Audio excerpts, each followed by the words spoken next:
Israel is committed and actually implemented its part so far. Unfortunately, we are already seeing that Hamas is not delivering. They were supposed to give us back all the hostages, not just the living, but also the deceased, and they have refrained from doing so. Israeli Defense Forces are now inside the Gaza Strip, and they won't withdraw unless the plan is implemented, as mentioned in the 20 points plan of President Trump. It's very easy to put pressure on Israel because we are an accountable country, because we have good relations with our friends, because we are more susceptible to listening to our friends. I think India is playing an increasing role in our region, because India is rising as a world power, both economically and also militarily. I think that people will realize, and actually are realizing now, that we have a ceasefire, that all these accusations against Israel, like starvation, were completely fake. You saw the celebrations. People could see the celebration in Gaza following the ceasefire. Israel actually is working in good faith. Israel is ready for peace, and there is huge joy in Israel. It's very palpable, very sensible. You can see it now in the pictures. So even the reporters that are reporting this are smiling. People are happy again. They have this sense of hope.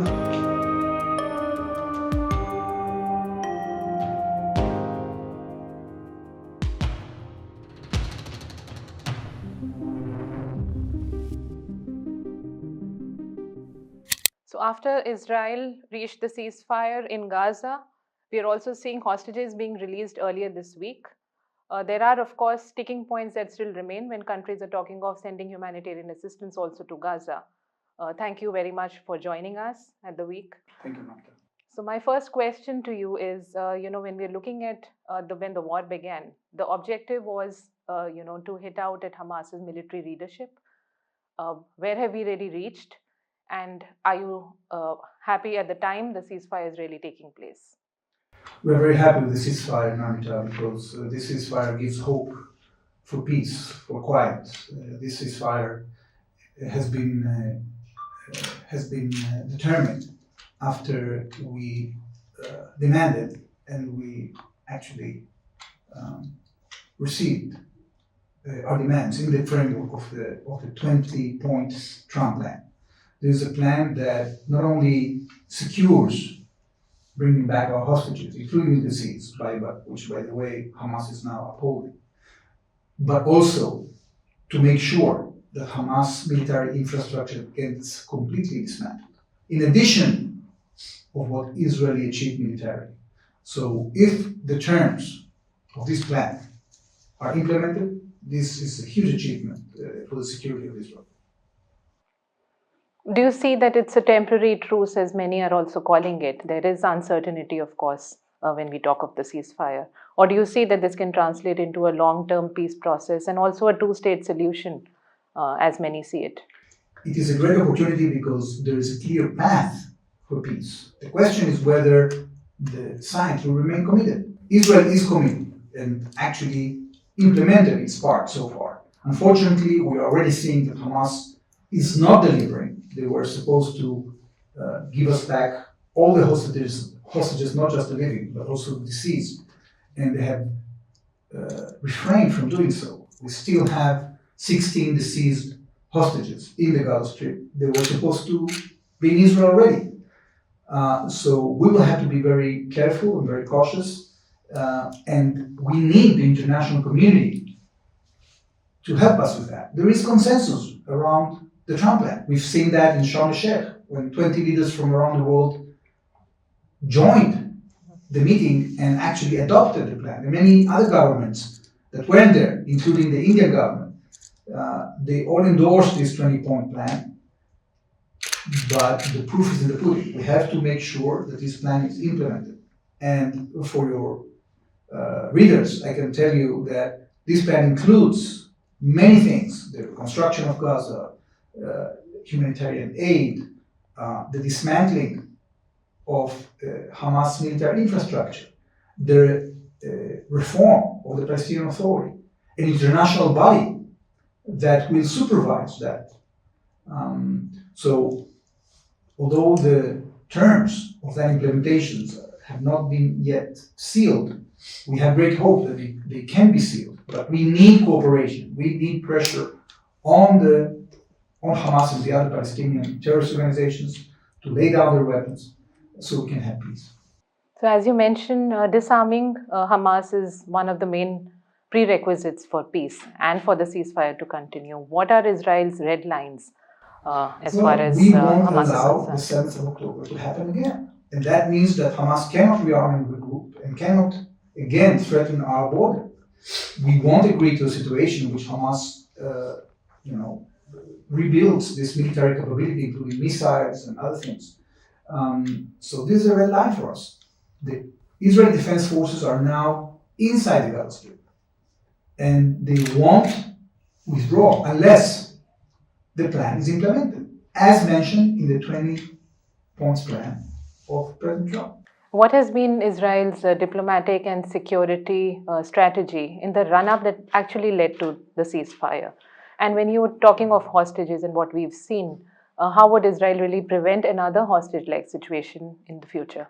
We've been using throughout this last 2 years, Namrata, a combination of military pressure and diplomacy. And we got to a point that it was very difficult to release the last bunch of hostages, because Hamas understood that if they release the hostages, they will be left with no leverage. So we had to reverse the situation on them. We had to significantly increase the military pressure, and that was done through the Gaza City operation that we began a couple of months ago, and also by putting pressure on the Arab countries. And that was something that was done in coordination with the United States. You saw probably that there was a meeting in Washington in which President Trump spoke with Arab and leaders from Arab Muslim countries, and he got them convinced that the path, this 20-point plan, is the best path that we can have for peace. Once that was achieved, the way to get Hamas to approve the plan was shortened significantly, because one of the things that we were lacking in the last 2 years is pressure on Hamas. It's very easy to put pressure on Israel because we are an accountable country, because we have good relations with our friends, because we are more susceptible to listening to our friends. But there wasn't enough pressure on Hamas. So what changed was a combination of military pressure and diplomatic pressure on Hamas, and that brought the change. So when you talk of military pressure, we've also seen regional powers coming in, the role played by Qatar, Saudi Arabia. You also have a lot of association as you're talking with the Arab countries. What really triggered? Is it also the attack in Doha that really triggered the peace process?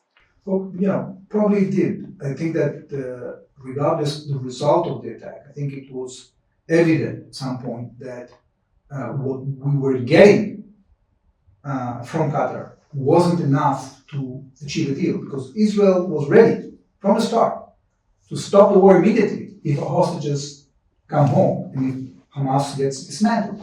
And this is what is written in the plan. So the only thing that we needed, in addition to the military pressure, was the diplomatic pressure. And that diplomatic pressure on Hamas increased substantially following the attack in Qatar. And how do you see role being played by friendly countries like India? We've also seen conflict on our borders, and that was the time Israel really came out in support. We're also looking at India possibly playing a role in humanitarian assistance in Gaza going forward. So what are your expectations, and where do you think the opportunity lies for Israel really to expand on this front? I think India is playing an increasing role in our region because India is rising as a world power, both economically and also militarily. I think that when it comes to interest, there are a lot of things at stake for India and for the region with India. When it comes to workforce, when it comes to trade, when it comes to logistics, when it comes to energy, and when it comes to technology. And all these aspects are very important. And once we have peace, it will be much easier for investors because the atmosphere was more conducive. We had only a few weeks ago a very important visit of our finance minister here. We signed a bilateral investment treaty with India. This is a treaty that is a great signal for the markets. We have brought here people from our financial sector to try to see how to streamline the financial transactions between Israel and India, how to create investments also in the stock markets of both countries. We want to have Indian companies participating in international infrastructure tenders in Israel. We're going to publish about $200 billion worth of infrastructure tenders in the next 10 years. One of them actually is being published as we speak. 10 tenders of several $100 million to the first phase of our metro system, the Greater Tel Aviv area. And there are very good companies in India that can participate.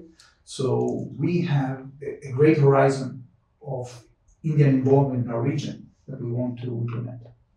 So as you rightly mentioned, from agriculture to technology and trade, and down south, you have a lot of engagement that you're looking at. Do you see also resistance coming from states at this juncture when you engage with state governments? For example, in Kerala, how have been your engagements and what are the opportunities? We've seen some negative statements coming from some of the leadership over there. But in parallel to that, we have great cooperation in these areas. We have in the south a lot of agricultural cooperation. We have high-tech cooperation. There are logistic companies and infrastructure companies also from the south that can participate in tenders in Israel. There is a lot of tourism exchanges, a lot of Israeli tourists coming to those areas. So the prospect is very bright. I think that people will realize, and actually are realizing now, that we have a ceasefire, that all these accusations against Israel, like starvation, were completely fake. You saw the celebrations. People could see the celebrations in Gaza following the ceasefire. And the people that came out of the streets, they weren't emaciated, they were very well fed, okay? And even the UN declared that there was enough food for another 3 months in Gaza. So all these accusations were fake, and we regret some people believed the Hamas propaganda. I think that when people see reality, they will also get to the conclusion that some of these things were exaggerated, that Israel actually is working in good faith, that Israel is ready for peace, and that there's a lot of things that we have in common. So we should renew cooperation and actually expand it. And how has been the response of people in Israel regarding the ceasefire, particularly in border regions? Look, it's Israel in its entirety. I think that there is a huge burden that is actually, that we are getting rid of. People have been huge stress in the last 2 years. They had to give. People don't understand this, Namrata. What Israelis had to give. What it is to leave your family behind and go month after month to fight. What it means that for 2 years you have to run to shelters. What it means that for 2 years families have to wait for the loved ones that were kidnapped, that were murdered, that are being tortured as we speak. It's a huge relief, and there is huge joy in Israel. It's very palpable, very sensible. You could see it now in the pictures. So even the reporters that are reporting this are smiling. People are happy again. They have this sense of hope, and we really have hope that we can embrace this moment, and not only us, but the entire region, that our Palestinian neighbors, civilians have been suffering as well. They will put pressure on these terrible terrorist organizations to move aside, to give us a chance of peace. But within the government, we've also seen voices of hardliners coming out who did not want the ceasefire, in this manner right now. Do you see political instability setting in? Well, first of all, it is very interesting to watch that although some of the right-wing factions voted against the deal because they were concerned that Israel is releasing too many terrorists. We released more than 250 terrorists that had life sentences, people that have murdered civilians brutally, and all these people are going to be freed, have been freed. And that constitutes a huge danger on our security. And that's why these parties voted against, but they didn't lead the government. And that tells you something about how they see the entire picture. I think that even in the right-wing parties, they understand that there is a great achievement in this deal, that actually it's not worth them to leave the government and go for elections because of this. Therefore, my conclusion, by seeing what's happening in Israel, is that there is a huge support for this move. And the role played by United States is significant.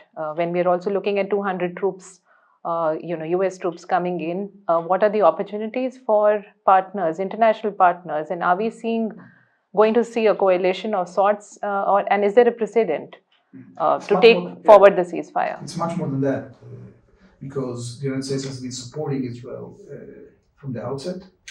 There were some gaps with the Biden administration. There were some gaps also with this administration. We had to negotiate and make some compromises, but the support that we've been getting from the United States, both militarily, politically, morally, and also the involvement of both President Trump and the envoys, both Witkoff and Kushner and all the teams, they played a major role because they gathered the support of our neighbors to support this deal.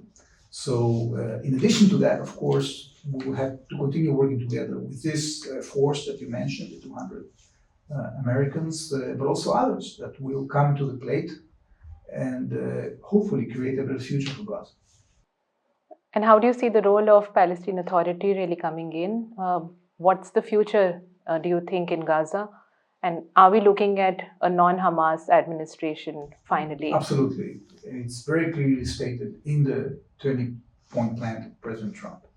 We have to see a non-Hamas government. We have to see Hamas not involved directly, neither indirectly. We have to see a reformed Palestinian Authority that renounces the glorification of terrorists, that changes its education system, that cooperates with the de-radicalization process of the population in Gaza and in Judea and Samaria. So we have to be in a situation that things change, that people embrace peace and not continue the struggle against Israel without means. My last question, when we're looking at humanitarian assistance opening up for Gaza, the world is watching, and there's a lot of concern about continuous movement of food, supplies and goods. What role can Israel really play at this stage? Well, Israel has been playing a role by facilitating all this assistance throughout, and we will continue doing that. We will stick to our side of the agreement, provided the other side sticks to the agreement as well. Because, and it's not just us and them. I think that nobody in the international community wants to help Gaza reconstruction if Hamas stays in power. So it's an international consensus now. It's not just our position, Namrata. It's the international consensus around the fact that Hamas has to move aside. And if they refuse, Gaza will not get reconstructed. So there's a lot at stake here. We have great hope, and I hope people grab the opportunity. We had with us Israeli Ambassador, Mr. Reuven Azar. Thank you so much for joining the week, and thank you.